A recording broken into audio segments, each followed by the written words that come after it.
Assalamualaikum warahmatullahi wabarakatuh. Allahumma sholli ala Sayyidina Muhammad, wa ala ali Sayyidina Muhammad.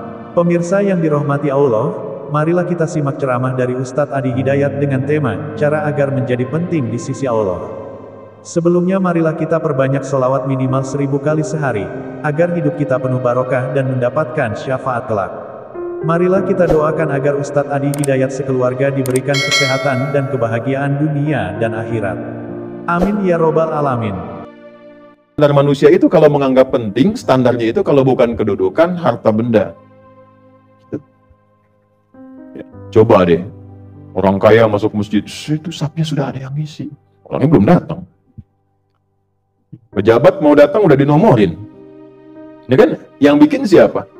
Manusia. Standarnya beda. Ya, makanya dibuat standar sama saat masuk masjid. Ya, coba Anda bayangkan, kalau masuk masjid, sapnya berdasarkan gelar. Oh, sop 1, profesor. 2, dokter. Oh, yang nggak sekolah ke toilet mungkin. Nah, itu kan manusia. Ini manusia kan, bikin standar begitu. Makanya dibikin sama. Masuk silakan sama. Semua berhenti. Jadi status dunia itu berhenti ketika masuk rumah Allah. Makanya disebutnya Baitullah. Masjid itu disebutnya Masajidallah. Kalimat masjid pertama dalam Al-Quran itu ada di Quran surah kedua Al-Baqarah di ayat 114. Wa man azlamu mimman mana'a masajidallah. Diteruskan memakmurkan Quran surah 9 ayat 18. Innama ya'muru masajidallah. Selalu dilekatkan pada Allah pemiliknya. Masjidnya Allah, masjidnya Allah, masjidnya Allah. Kenapa? Supaya tidak ada yang klaim. Walaupun dia merawat, boleh. Tetap rumah Allah itu mesti diatur. Gak boleh sembarangan orang. Saya mau tiduran di sini, Pak. Oh, nggak bisa, Pak. Ini ditutup. Ini kan punya Allah, bukan punya Bapak. Nggak bisa. Tetap ada aturannya. Makanya ada rumusan kemakmuran masjid. Ada pengelola masjid. Dengan turunnya Quran 9 ayat 18. Tapi pengelola masjid ini pun tidak boleh melebihi kapasitasnya seakan-akan menjadi pemilik mutlaknya. Dibuatlah aturan oleh Allah. Dari aturan pengelola bagaimana, ya menata untuk ibadah bagaimana, mengelola harta di situ bagaimana, supaya tidak melebihi kapasitasnya. Tetap yang punya Allah. Anda diberikan rezeki, dititipkan oleh Allah pada Anda untuk menyempurnakan pembangunan. Walaupun sumbangan Anda 50M, hartanya bukan punya Anda. Cuma Anda dipilih kebagian, dapat pahalanya dari situ, dititipkan oleh Allah lewat Anda. Jadi kalaupun Anda nyumbang paling besar, bukan berarti semua harus punya Anda. Lantas Anda buat kebijakan yang melebihi kebijakan Allah. Itulah sebabnya dibuat ketentuannya Masajidallah, masjidnya Allah. Jelas gak?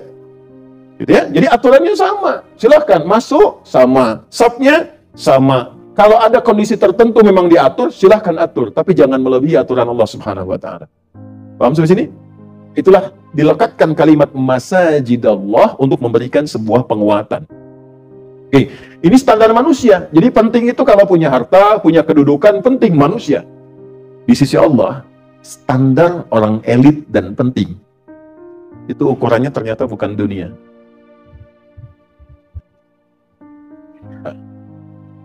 Dunia itu bisa harta, bisa kedudukan,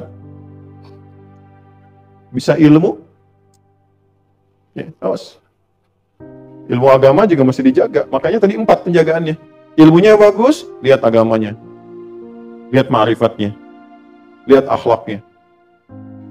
Mau masuk, tapi kalau belum disalamin nggak mau.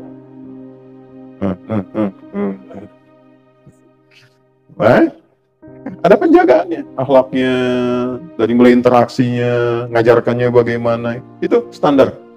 Ini juga sama. Nih, dunia, manusia. Tapi standar Allah satu, takwanya. Ini. Jadi Anda punya keutamaan apapun dari ini, kalau ini hilang, Anda nggak bernilai di hadapan Allah. Tolong catat ini. Anda punya dunia Anda kumpulkan, harta paling banyak silahkan. Menguasai benua. Benua itu bahasa Arabnya Qarah. Penguasanya namanya Korun.